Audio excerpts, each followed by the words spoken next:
자, 고린도 교회 상황을 우리가 함께 좀 먼저 생각해 봤으면 좋겠는데, 고린도 교회는 성령의 은사가 매우 풍성하게 나타난 그런 교회였습니다. 그래서 우리 계속 뭐 방언의 은사, 또 예언의 은사 등등의 그런 은사들에 대한 얘기를 많이 했는데, 자, 그런데 성도들이 자신의 그 은사에 심취되어 있음으로 인해서 교회가 혼란스러워진 거예요.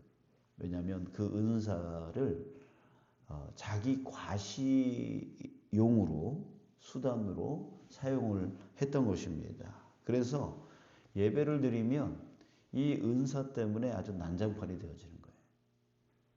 그러니까 예배가 하나님께 집중되어지기보다는 자신의 그 은사를 과시하는 시간이 되어져 버리는 거죠. 그래서 방언의 은사가 남용이 되었어요. 예배 중에 반드시 통역자, 그 방언의 통역의 은사가 있는 사람이 이제 통역을 해 줘야 그 방언을 이제 할 수 있었는데, 그냥 자기가 방언의 은사 받았다고 방언을 막 하는 거죠. 그래서 외부인들이 와서 미쳤다 할 정도로 여기 미친 거 아니야? 뭐 이렇게 할 정도로 그런 분위기였다라고 하는 거죠. 또 거기다가 예언의 충돌, 하나님의 계시를 받았다면서 질서 없이 순서 없이 막 나 하나님의 계시 받았어라고 하면서 하나님이 이렇게 말씀하셨어, 하나님이 이렇게 말씀하셨어, 뭐 중구난방인 거죠. 그랬었다는 거죠. 또 34절, 35절에 보면 당시 고린도 교회는 복음 안에서 이제 남녀의 평등과 자유를 이제 얻었습니다. 자, 그런데 자, 우리가 그냥 겉으로만 보면 34절, 여자는 교회에서 잠잠하라. 뭐 남녀가 이렇게 차별이 있나? 뭐 이렇게 여자를 뭔가 누른 듯한 그런 말처럼 들리지만, 사실 이 교회 안에 이 여자에 대한 문제가 있었기 때문에 이 말을 한 거거든요. 그러니까 여자들이 자기네들이 이제 평등과 자유를 얻었다라고 하는 것 때문에 질서를 깨트리는 거예요. 이게 어떤 문제였냐면 35절에 만일 무엇을 배우려거든 집에서 자기 남편에게 물을지니, 묻는 문제가 생기는 거죠. 그러니까 자기도 자유를 얻었다고 뭐 예배 중간에 야, 너 그게 무슨 뜻이냐? 라든지 또 그 예언이 맞느냐? 이런 식으로 이제 질문을 막 던지는 거죠. 이제 그 당시에 그 여자들이 그랬다는 거예요. 그리고 서로 이제 소리 내어서 질문을 하거나 또 수군수군대거나 뭐 이렇게 예배를 혼란스럽게 만드는 역할을 하는 그런 여자들이 있었다라고 하는 것이죠. 그래서 여자는 교회에서 잠잠하라 이런 말을 하게 되어진 거예요. 사도 바울이 남녀 차별주의자가 아니라 이제 이런 상황에 대한 말이었던 것이죠. 또 36절부터 38절에 보면 고린도 교인 중에 스스로 영적 우월주의자들이 있었던 것이죠. 그랬을 때 뭐라고 하냐면 36절에 하나님의 말씀이 너희로부터 난 것이냐 또는 너희에게만 임한 것이냐. 야, 나도 성령 받았어. 너만 성령 받았어? 하면서 안 듣는 거예요. 남의 말을 안 듣는 거예요. 지금 사도 바울의 말조차도 무시를 해버리는 거죠. 자, 이런 일들. 그러니까 서로 은사를 이제 받은 것에 대해서 그것을 너무 중구난방하게 막 사용하고, 그래서 예배가 완전히 망쳐버리는. 그러니까 예배 안에 자신을 좀 겸손하게 하지 아니하고 예배보다 자기를 먼저 드러내는 그런 일들이 있었다라고 하는 거예요. 자, 그랬을 때 사도 바울이 중요한 말을 합니다. 첫 번째는 뭐냐면 모든 것을 덕을 세우기 위하여 하라. 예, 덕을 세우기 위하여 하라. 26절 끝에 보면 모든 것을 덕을 세우기 위하여 하라. 덕이 세워져야 된다는 거예요. 예. 그러니까 내 은사가 먼저가 아니라 예배가 먼저고 교회의 전체적인 유익이 먼저다라고 하는 그런 기준을 세워주고 있습니다. 또 40절에 보면 모든 것을 품위 있게 하고 질서 있게 하라 라고 말합니다. 자, 왜? 그 이유는 바로 하나님입니다. 33절 하나님은 무질서의 하나님이 아니시오 오직 화평의 하나님이시니라. 예, 하나님이 질서의 하나님이세요. 그리고 화평의 하나님이세요. 그러니까 이것이 성도들의 기준이 되어져야 된다는 거죠. 그저 자기를 과시하기 위해서 무질서하게 자기를 주장하기 위해서 예배 시간에 막 이렇게 하는, 그러니까 자기가 먼저 우선인 거죠. 예배보다 자기가 먼저 우선이고 교회보다 자기가 먼저 우선이고 이런 것들이 있을 때 교회는 혼란스러워질 수밖에 없는 것이에요. 자기가 아무리 좋은 생각, 좋은 의견을 갖고 있더라도 교회의 질서에 따라, 품위에 따라 또 덕을 세우기 위하여 자기를 자제하고 절제할 줄 아는 곳, 그것이 바로 교회여야 된다라고 말하고 있습니다. 자, 하나님은 질서의 하나님이라고 했어요. 화평의 하나님이라고 했어요. 만약에 그 질서를 깨트리면, 화평을 깨트리면 하나님은 어떻게 하실까요? 예, 진노하십니다. 하나님은 반드시 진노하시죠. 질서를 깨트리고 화평을 깨트리고. 우리 구약에 그런 모습, 그런 하나님을 많이 보게 되어집니다. 우리 여리고 성을 함락하고 난 후에 하나님께서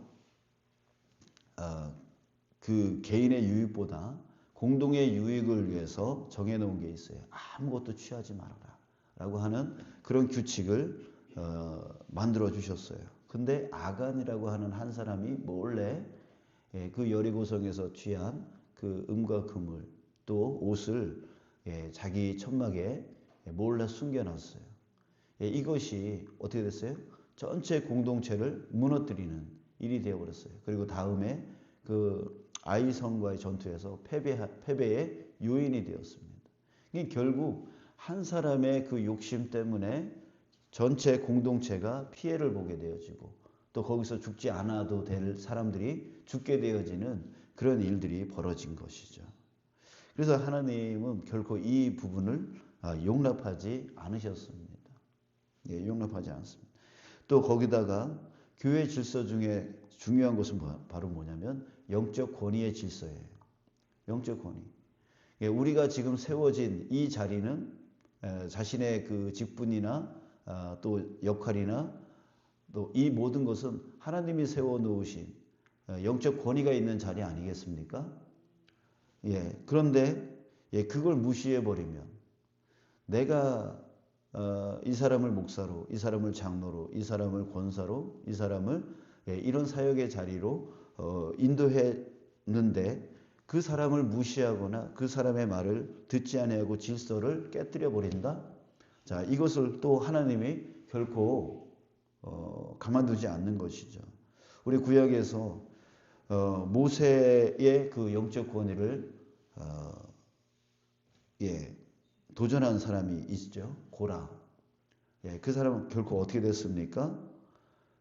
결국 그 가족과 그 친족들, 대항했던 그 모든 사람들이 다 죽임을 당하는 그런 사건이 있었죠. 또 하다못해 그 모세의 형, 모세의 누나 아론과 미리암. 자, 이 아론과 미리암도 동생, 막내 동생이죠, 모세가. 그러니까 형으로서 누나로서 조언해주고 싶죠. 뭔가 말을 해주고 싶죠. 자, 그래서 모세가 쉽게 말하면 이제 흑인하고 결혼을 했어요. 이제 이걸 갖고 왜 왜 이방 여자하고 결혼하느냐라고 하는 것 때문에 탓을 했습니다. 잘못을 탓했습니다. 그런데 상황적으로 보면 이 아론과 미리암의 말이 맞을 수 있어요. 그런데 그걸 갖고 이제 모세의 권위에 도전을 했어요. 도전을 했어요. 이제 이 부분도 하나님이 결코 용납하지 않으셨습니다. 그래서 미리암에게 나병을 하나님이 주셨고, 이것 때문에 나병이 생기면 진영 바깥으로 일주일 동안 쫓아내게 돼 있어요. 그래서 미리암을 이제 진영 바깥으로 쫓아낸 것으로 인해서 이 전체 공동체가 지금 앞으로 진행을 해야 되는데 진행을 못하고 일주일 동안 기다려야만 했습니다. 그러니까 이 일부 한 사람 때문에 또 전체 공동체가 피해를 보게 되어지는 일이 생겨난 것이죠. 자, 이렇게 하나님은 질서의 하나님, 평화의 하나님이에요. 근데 그 질서를 깨뜨리거나 그 평화를 깨뜨려버리는 행위를 할 때에 하나님은 그 사람을 결코 용납하지 아니하시는 모습을 우리는 구약에서 많이 보게 되어집니다. 여러분, 하나님이 이 교회를 세우셨습니다. 이 교회의 주인은 하나님이십니다. 그러기에 하나님께서 우리 각자의 위치로 세워주셨고 이 교회를 또 이끌어 가시고 이 교회를 사랑하십니다. 그래서 음부의 권세가 침범하지 못하도록 마지막 예수님 재림하는 날까지 우리의 영을, 우리의 믿음을 지켜나갈 장소로서 이 교회를 하나님께서 끌고 가십니다. 그런데 이 교회를 무너뜨리려고 한다, 이 교회의 질서를 파괴하려고 한다, 이 교회의 평화를 깨뜨리려고 한다, 그럴 때 하나님은 결코 참지 아니하시는 것이죠. 자, 여러분, 우리 지금 현 시대가 자꾸만 개인주의화 되어지고 있습니다. 개인주의화를 넘어서서 이기주의화 되어지고 있어요. 상식을 뛰어넘는 자신을 주장하는 일들이 점점 교회 안에서도, 저 세상은 말할 것도 없고 교회 안에서도 점점 자신의 생각을, 자신의 뜻을 주장하려고 하는 그런 일들이 빈번하게 일어나고 있습니다. 이럴 때에 여러분, 우리 다시 한번 하나님은 어떤 하나님인가, 질서의 하나님이고 평화의 하나님인 것을, 그리고 그것을 교회, 이 땅의 하나님의 나라인 교회를 깨뜨리려고 한다라고 하는 것을 하나님은 결코 참지 않으신다라고 하는 것을 우리가 다시 한번 두려움으로 좀 받고, 나 자신보다 교회가 먼저 우선이고 하나님의 뜻이 먼저 우선인 그 자리로 다시금 회복되어지는 저와 여러분 되시길 주님의 이름으로 축복합니다. 또 우리 교회를 위해서 우리 함께 기도할 때에 그 질서와 평화가 있는 교회가 될 수 있도록 우리 함께 기도해 나가고, 또 여러분들의 가정도 역시 마찬가지예요. 하나님의 교회입니다.